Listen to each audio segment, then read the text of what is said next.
চারিদিক থেকে, অর্থাৎ সেখানে আগে থেকেই হামলাকারীরা শত শত হামলাকারী ওত পেতে ছিল।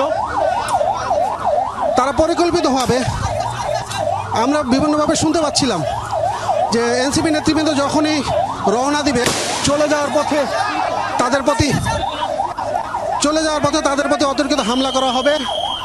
সে আশঙ্কার কথা উপস্থিত এনসিপির স্থানীয় নেতাকর্মীরা, সাধারণ জনতা যারা এনসিপির সমাবেশ শুনতে এসেছিলেন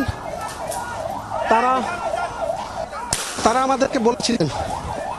সে আশঙ্কার কথাই সত্য হলো।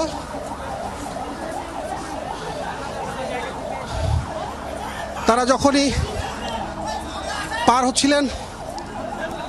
যখনই আবার চৌরঙ্গি মোড় পার হচ্ছিলেন, তখন চৌরঙ্গি মোড়ের দুই পাশে